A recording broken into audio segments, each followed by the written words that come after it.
fragmentation.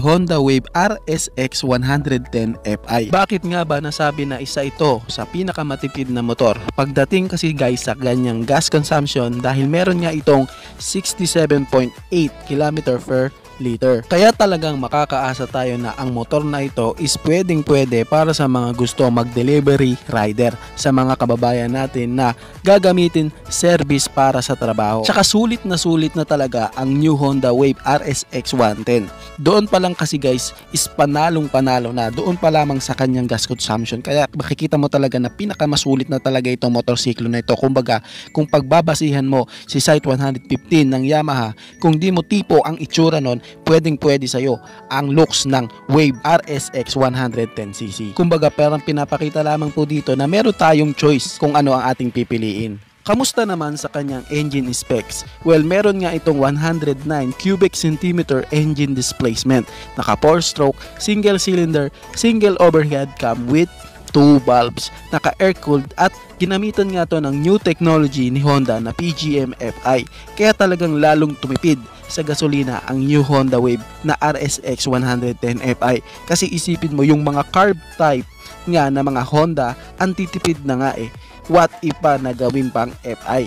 Panalo talaga. Wag lang talaga yung mga Wave na mga kargado. Okay. Pas ako dyan, boss. At sa kanya namang power output is kaya niya ngang magbigay ng 6.46 kilowatts at 7,500 RPM. At meron siyang maximum torque na 8.7 Nm of torque at 6,000 RPM. Sa power output niya guys, kitang-kita na pwede ito sa mga beginner na rider. And syempre ito is naka semi-automatic gearbox. Kaya talagang pwede ito sa mga newbie na rider o sa mga mag-aaral pa lang mag-drive ng motorcycle. At pagdating naman sa kanyang fuel tank capacity, meron itong 4 liters fuel tank capacity na di na masama para sa ganan katipid na motor. Okay na din na ganan lang ang kanyang fuel tank capacity. Bumawi naman sa gas consumption na talagang sulit na sulit. And syempre, meron pa din to guys na maliit na under seat compartment na pwede mo ilagay ang maliliit mo na gamit katulad ng mga tools at iba pa. Naka-bulb type pa nga din ito guys sa kanyang headlight, tail light at turning signal light. Syempre sa kanya namang panel gauge, ginamitan nga ito nila ng analog panel. Karaniwan pa din po like sa mga nauna na Wave Honda. Makikita nga natin dito ang iba't ibang information katulad ng kanyang turn signal indicator, fuel gauge indicator, gear indicator, speedometer, odometer, headlight icon at pagdating naman sa kanyang susian, ito nga is naka-integrated na po. Ito dahil sa magkasama na dito ang susian ng upuan, meron na ding lock para masarado ang susian para di mapagtripan. Kung pag-uusapan naman natin ang kanyang suspension, naka-ordinary telescopic fork sa unahan at naka-dual shock absorber naman sa likuran. At sa kanyang sukat ng gulong, sa unahan ito is naka 70 by 90 by 17 at likuran naman is naka 80 by 90 by 70 naman. And ito nga is naka rim spokes at tube type pa din po siya. Sa kanya namang braking system, meron nga itong dalawang variant. Meron ngang naka-disc brake sa unahan at drum brake sa likuran at meron namang same na po na naka-drum brake. Ang Wave RSX 110 Fi guys is meron pong naka-mags type. Sad to say is di nga po ito nilabas dito sa atin ang naka-mags type, pero malay natin ilabas na din to dito lalo na kung papatok ang motor na to dito, and malabo na di papatok ang motor na to dito dahil sa sobrang sulit naman talaga nito. Pag-usapan naman natin ang kanyang seat height. Meron nga itong taas na 760mm na taas na pwede para sa mga rider na average height ng Pinoy. Saktong-sakto lang talaga ito. Pwede para sa mga beginner. At meron nga siyang ground clearance na 135mm at may bigat na 99 kg. At kung pag-uusapan naman natin guys ang kanyang looks, kita talagang ibang-iba na nga ang itsura nito sa mga naunang Wave na inilabas ni Honda. Makikitaan mo talaga ito ng pagka-aggressive looking, lalo na sa part ng kanyang sidings na merong dalawang maliit na parang winglet na sobrang unique din talaga at sa mga pulido na pagkakagawa ng kanyang bodyworks. Kaya talagang sulit na sulit talaga ang motorcycle na ito. At kung pag-uusapan nga natin ang kanyang presyo, dahil nga sa dalawang variant nga ito magkaiba nga din po ang kanilang presyo. Doon nga sa same boat drum brake, mabibiling mo nga ito sa halagang 61,900 pesos. At doon naman sa variant na naka-disc brake sa unahan at naka-drum brake naman sa likuran, ito nga is mabibili mo sa halagang 64,900 pesos.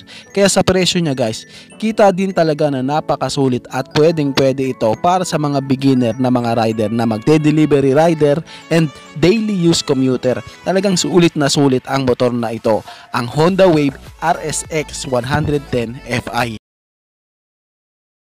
Suzuki Smash 115 Fi. Kitang-kita talaga guys sa bagong Smash ni Suzuki na talaga naman pong napakaangas nga ng pagbabago nito. Napakadaming mga bago nga po sa kanyang pairings, medyo maangas nga po ang kanyang pormahan na medyo hawig nga rin po ito sa isang motorcycle ni Suzuki na shooter 115cc. Kung titignan mo nga guys ang motorcycle na ito, kitang-kita nga po na meron nga siyang magandang tindigan, may maangas na pormahan, more on aggressive looking, and syempre guys na kahit nga po nasa underbone category po ang kanyang postura, meron po rin siya na aerodynamics design. Samahan mo pa po sa magagandang materials na ginamit sa kanya, lalo na nga po sa kanyang mga pairings. Very sharp nga po ang itsura nito and meron nga po siyang slim body shape, lalo na nga po sa tail part. Syempre makikita mo din po sa bagong Suzuki Smash 115 ni Suzuki na nakaalinsunod pa rin po ang kanyang DNA sa unang variant nga po nito, yung kanya nga pong version 1 na nasa 110cc nga po. Kitang-kita pa rin po yung postura at yung kanyang itsura. Ganon din po yung kanya nga pong version 2, yung nasa 115 category na nga po ang kanyang engine displacement. Makikitaan mo din po na may pagkakahawig pa rin ang bagong version nga po ng Smash 115 ni Suzuki na kahit nga po ito is upgraded na and maraming nagbago sa kanyang itsura, makikita mo pa rin ang pagka-DNA nito simula sa simula. Kilala nga po ang brand na Suzuki guys na meron talagang mga kalidad na motorcycle na nilalabas, yung tipong talaga naman pong pinapakita ng Suzuki na talagang the best nga po bawat motorcycle na nilalabas nila. Kahit nga po ito is nasa engine displacement lamang na maliliit, hindi lang sila guys nagpo-focus sa mga malalaki nilang engine displacement na mga motor. Kahit nga po small engine displacement lang ang motor na ilalabas nila, talaga pinapakita po ni Suzuki na the best at may kalidad ang kanilang mga gawa. Dito sa Pilipinas guys, madami naman po talaga sa ating mga kababayan ang nag-aabang na ilabas na nga po ni Suzuki ang Suzuki Smash 115 Fi dito sa Pilipinas, dahil sa alam naman natin guys na ang ating lugar ay napaka-traffic din po talaga. Kaya din po isa sa nakakapagpalakas nga po ng gas consumption ang traffic situation. And syempre guys, alam naman natin na kapag naka-fuel injected na ang isang motorcycle, makakaasa tayong meron itong matipid na gas consumption. Kaya nga po itong Suzuki Smash 115 Fi ni Suzuki is talaga namang inaabangan na ilabas na dito, pero ito nga guys is finally na andito na sa Pilipinas at available na nga po sa atin. Kahit nga po malaki ang mga pagbabago ng bagong Smash 115 Fi ni Suzuki, ito nga guys is abot kaya lamang din po ang kanyang presyo, kumbaga pang masa pa rin kahit nga po sa marami din ang nagbago sa kanya. At dahil sa available na nga po ang Smash 115 Fi ni Suzuki dito sa Pilipinas, ano nga ba ang dapat nating abangan sa kanya? Gaano nga ba ito kasulit at kung magkano nga ba ang kanyang presyo? Yan nga po ang ating pag-uusapan. Atin nga pong alamin ang engine specs ng Smash 115 Fi nga po ni Suzuki. Ito nga guys is meron nga pong 113 cubic centimeter engine displacement, naka 4-stroke, naka single cylinder, naka single overhead cam with 2 valves. And pagdating nga po guys sa kanyang fuel system, yes po, siya nga po is naka fuel injected na, kaya makakaasa nga po tayo na meron siyang matipid na gas consumption. Alam nyo ba guys na ang kanyang gas consumption is kumukonsumo ng 68 to 70 km per liter. Depende pa po yan sa road condition. Pero guys, can you imagine that? Yung 68 km per liter guys, napakatipid na po niyan na gas consumption para sa isang underbone. Meron nga po siyang sukat na 51mm by 55.4mm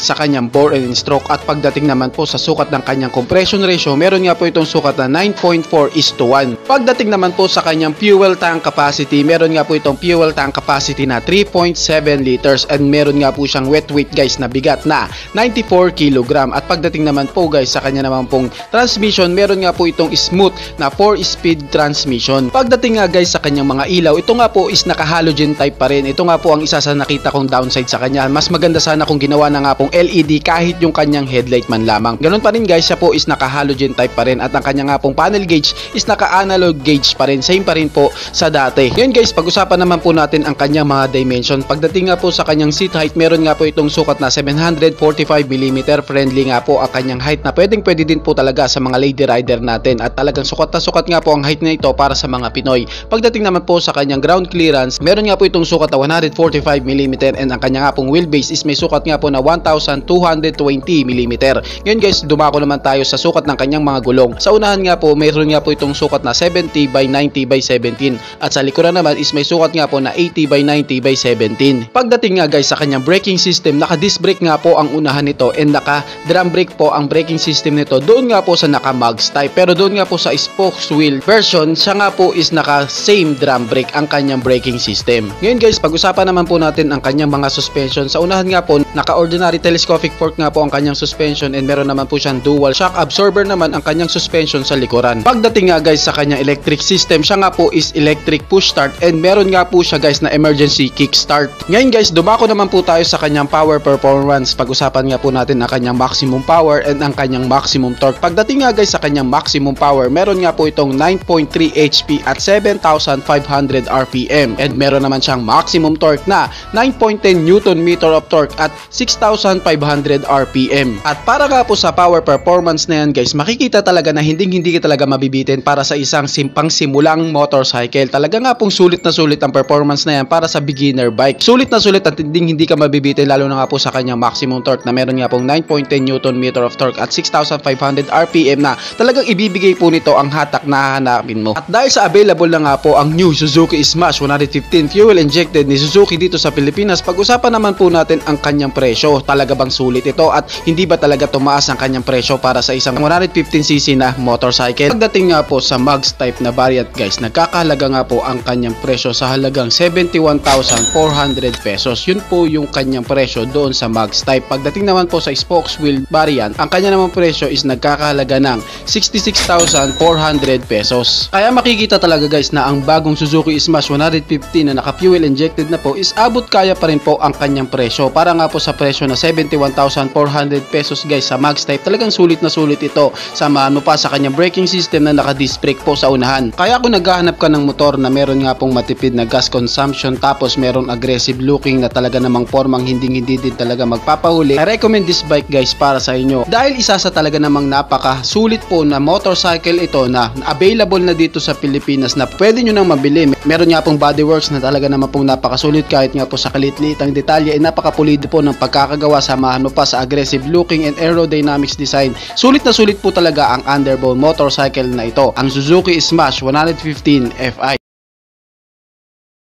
Skygo Cav ADB 125cc. Yes naman po, sa physical appearance guys, kitang-kita mo na agad sa kanya na sobrang comfortable ng body posture dito ng rider. Dito dahil sa kanya nga pong upright position ng kanyang handlebar. Sobrang ganda ng tindigan lalo na sa part ng unahan. Kita talaga na ang kanyang design ay sinunod talaga sa mga adventure touring bike. Kung baga ang angas, yung tipong feel mo talaga na naka-adventure touring bike ka dito kahit na 125cc lang siya. Ngayon, ano ba ang meron sa ADB na ito? So ito nga po is merong 119.70 cubic centimeter engine displacement, naka 4-stroke, single cylinder, single overhead cam with 2 valves, and siya po is naka air-cooled engine. May sukat nga po siya na 52.4mm by 55.5mm sa kanyang bore and stroke, and meron naman siyang sukat na 9.0:1 sa kanyang compression ratio. Pagdating naman sa kanyang power output, meron nga po itong 11 HP at 7,500 RPM and meron naman siyang maximum torque na 8.5 Newton meter of torque at 5,000 RPM. And ayon nga po kay Skygo, kaya nga daw po mahit ng 125cc na ito ang 90 kph na top speed. Well, siguro nakadepende pa din yan sa rider, and syempre ito is isang ADB bike, long ride and mga adventure ride and chill ride ang purpose ng motor na ito. Kaya para sa top speed na 90 kph tapos 125cc lang siya, then adventure bike siya, okay lang dahil nga guys ito is naka-purpose para sa mga ride na malalayuan and mga off-road. Kaya kaya okay lang yung 90 kph na yan. Pagdating po sa kanyang transmission gearing, ito nga po is may 4-speed gearbox, naka semi-automatic siya. Meron nga po siyang fuel tank capacity na 3.7 liters sa kanyang tangke. And ito nga guys is merong fuel consumption na 1.6 liters per 100 km. Talagang pwede sa ride na mga malalayuan ang ADB bike na ito. At pagdating naman sa kanyang gauge panel, naka full digital nga ito na sobrang unique ng pagkakadesenyo, napakaangas. Kaya sulit na to para sa isang ADB bike na 125cc. Ito pa guys kasi naka dual sport na nga din po ang kanyang suspension. Pwede nga po sa off-road and normal road. And naka dual shock absorber naman sa likuran. And pagdating naman sa kanyang braking system, naka disc brake nga po ito sa harapan and naka drum brake naman ito sa likuran. Gustong gusto ko nga guys yung kanyang windshield na talaga namang sasalo sa hangin para hindi direct natatama sa'yo ang hangin. Sobrang angas ng design ng Cub ADB 125 lalo na sa front view. Napakaangas and talagang sulit na sulit.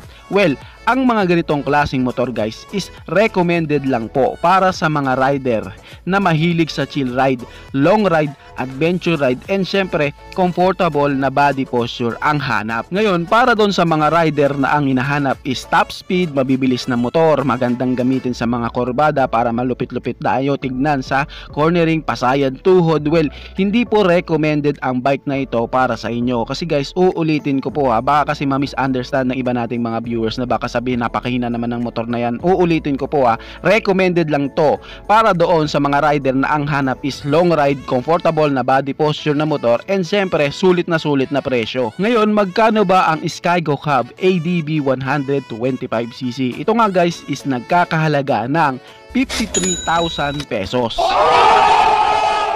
Yes po, murang-mura na yan para sa isang 125cc, and kilala talaga si Skygo na mura mag-market ng kanilang mga motor. Kung titingnan, simple lang naman talaga tingnan ang Skygo Cub ADB 125cc. Meron siyang simpleng handlebar na parang BMX na bike. Meron siyang simpleng design sa likurang bahagi pero bawing-bawi naman sa harapan na talagang feel mo talaga na touring bike ang dala mo. May saktong power output, braking system na naka-disc brake naman sa harap and drum brake naman sa likuran. Kaya asahan natin yan dahil sa mura naman ang kanyang presyo, and syempre pwede din itong pangbundok kasi yakang-yaka niya kasi pwede siya sa off-road. Kaya mapapansin nyo dito na ang Skygo Cub ADB 125cc guys is ang target nila dito is yung ating mga mamamayan na medyo kulang sa budget para makabili ng motor, and syempre ina-assure din nila dito naman ni Skygo na di din talaga masasayang ang ilalaang pera ng ating mga kababayan dahil sa may kalidad din talaga ang kanilang mga nilalabas na motorcycle dito sa atin. Nga pala guys, available na po si Skygo Cub ADB 125 dito sa ating bansa. Magtungo lamang po kayo sa mga Skygo outlet dyan sa inyong lugar para makapag-inquire. Talagang makikitaan mo ng pagkasulit ang ADB na ito, and syempre isa din ito sa simple tignan pero may malakas na datingan, ang Skygo Cub ADB 125cc. Kayo guys, ano masasabi nyo sa motor na ito? Paki-comment naman ang inyong reaksyon. Maraming salamat po. Bago matapos ang video na to guys, baka pwede naman napahihin ng isang like mula sa inyo bilang pagsuporta sa ating munting video. Maraming salamat po. Pwede mo na ding i-share para din malaman ng iba nating mga ka-rider. Sa tingin ko guys is dito ko na lang po tatapusin ang ating vlog. I hope na nag-enjoy kayo sa aking hinandang video para sa inyo. Pinasisigla ko din kayo guys na i-subscribe ang aking YouTube channel. I-click mo na din ang notification bell para maging updated kayo sa mga susunod na video na gagawin ko. So dito ko na lang po tatapusin. Maraming salamat po. Ichi boy. Thank you.